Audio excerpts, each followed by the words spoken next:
Now, in terms of your market, you really got to have this down.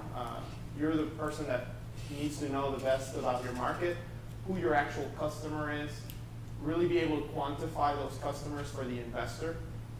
So when you guys came up to pitch, I didn't hear anything about the actual market size, how many people you guys are targeting, how many people could potentially use this. So that's something that it's good for the investor to know right away. And you could probably have a few slides and go more in detail. And in bigger audiences, it's good to put it in perspective for the audience. You know, this is how big this market is. A $2 billion market that hasn't been, you know, disrupted so far.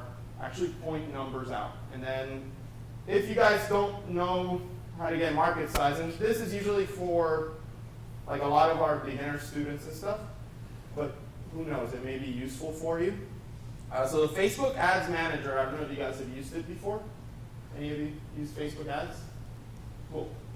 If you have no way of getting any sort of numbers as to the business that you're getting, start playing around with advertisement platforms such as Google AdWords, the Facebook ads, Pinterest has a good one too, LinkedIn, all these platforms, because they have so many users, they can actually lead you to pretty detailed or precise numbers about your market. So,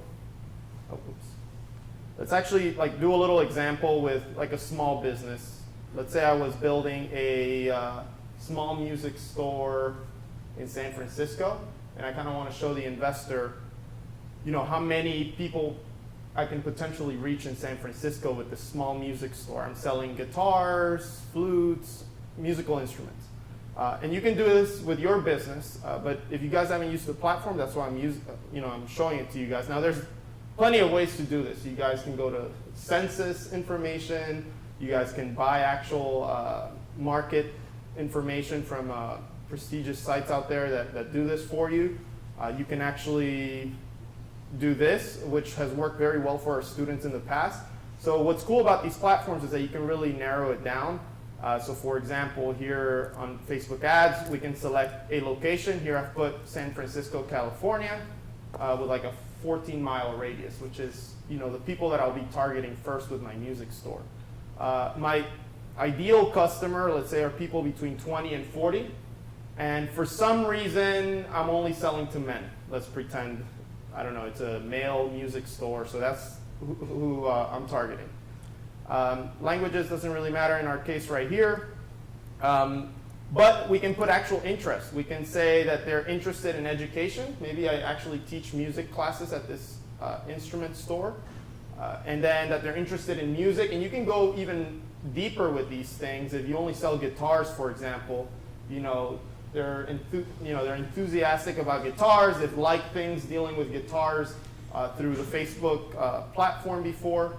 So it'll actually give you numbers. And you just keep narrowing down based on interests, based on behaviors. So I know, for example, in your case, I know that there's a behavior on Facebook where it's like they've shopped in the past 90 days through our platform.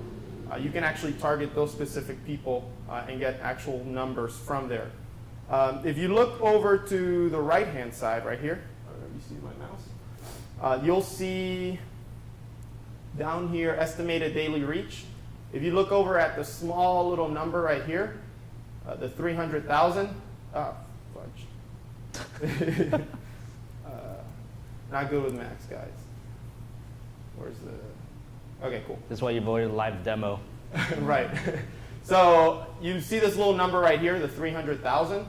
That's 300,000 people that live in San Francisco that are in the ages of between 20 and 40 that are interested in music and learning music.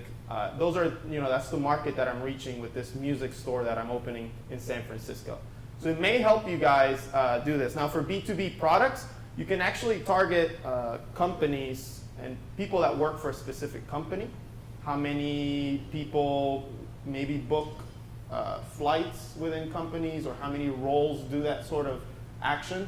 So I'm helping one of our students that's here in the building. She is doing a platform to take people from here within companies to Mexico to travel for a week and be able to work in remote locations.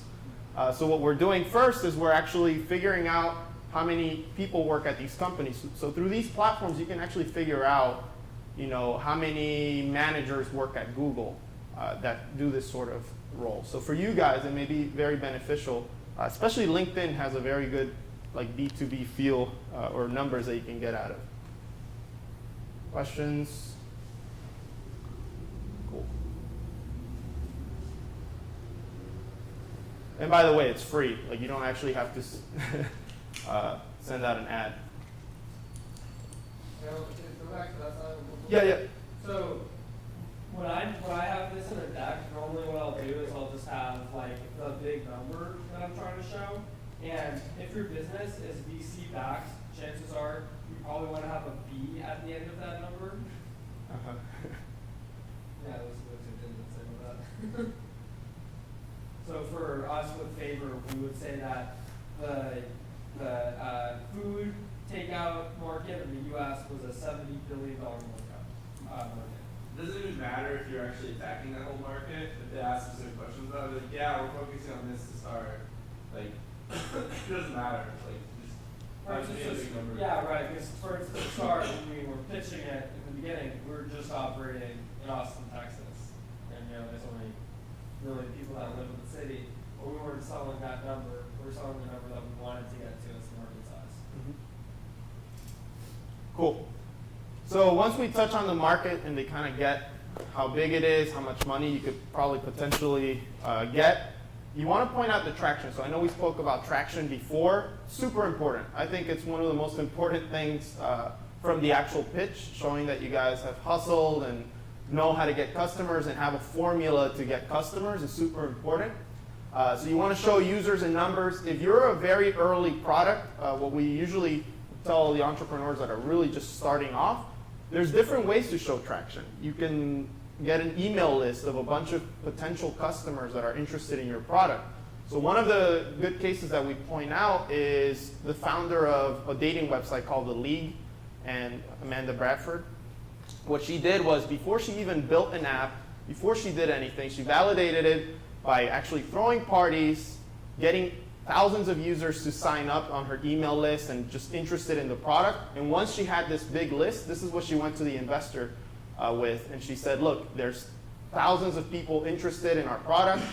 We haven't built it yet, but we're going to build it, and we know what we need to do for our first version.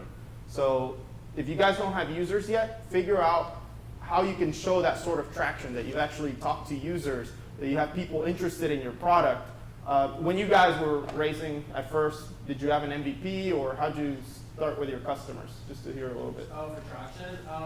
Well, we had pretty low traction when we first had raised around. I don't think it necessarily has to be a huge number if it's a seed stage thing. For later stage funding, as you get through it, I always like to put the traction slide as like a chart and make it look up and to the right. That hockey stick. Yeah. It helps when it actually looks up to the right. Yeah. Cool. As an investor, what have you seen over the past few years? A lot of our startups are B2B. Mm-hmm. So yeah, we get a lot of letters of intent, or sometimes they would even get a high-ranking person, like a high-level executive within an airline, stating that he would personally sell this to the company or whatever, and he doesn't have any affiliation to the company. And so yeah, they provide us something like that. But because we're a corporate venture arm, we were able to actually test it internally with the relevant business units before we even think about making a decision.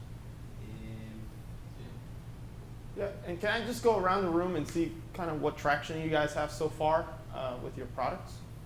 So we had 2 early access campaigns last year with about 1,500 users, and we now have a bit more than 1,000 people on the wait list additionally, and about, I would say, 15 companies are lined up for beta. Okay, great. We haven't released the product, but we have interest from about 3 senior housing partners, as well as a technology company for some of the hardware side, the large one on Amazon. Great. Ed? We have 4,000 loan requests in the last 6 months, and we approved 25 loans. Cool. And that's growing? Do you guys have like metrics already set in place where, you know, you guys are increasing 10% every month or? Well, we are doubling the amount of loan requests every 2 months. Okay, cool.